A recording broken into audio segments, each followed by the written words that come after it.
Je m'appelle Eloïsa et je suis doctorante en littérature comparée. Mon sujet de recherche est directement lié à l'endroit où j'ai choisi d'habiter, puisque j'étudie la Provence dans les cantos d'Ezra Pound.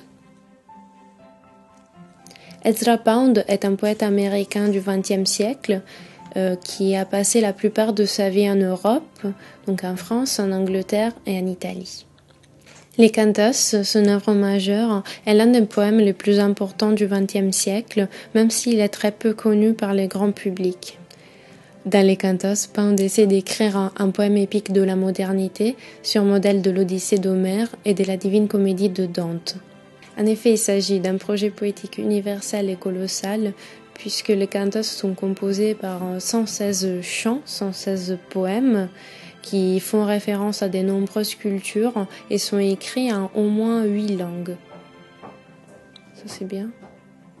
Parmi ces influences, il y a notamment celle des troubadours du sud de la France au Moyen-Âge, et c'est précisément cela que j'étudie. En effet, Pound, en plus d'avoir effectué 2 longs voyages à pied dans le sud de la France, il a aussi beaucoup lu et beaucoup étudié la poésie et les biographies des troubadours. Oui, les troubadours, c'est des poètes-chanteurs du Moyen-Âge. Il y en avait beaucoup dans les cours du sud de la France.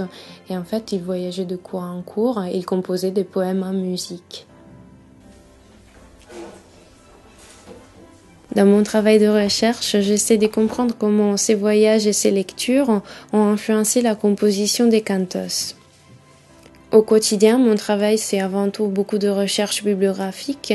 Il faut lire et relire les textes sur lesquels on travaille et la bibliographie qui a déjà été écrite sur ceux-ci. Donc moi, j'essaye de formuler des hypothèses que je valide ensuite par la bibliographie.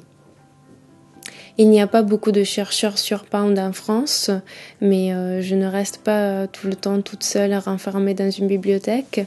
J'échange beaucoup avec des collègues chercheurs, notamment sur la méthodologie.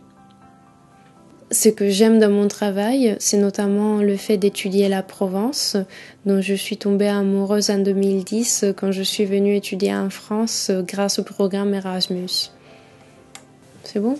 Très très bien.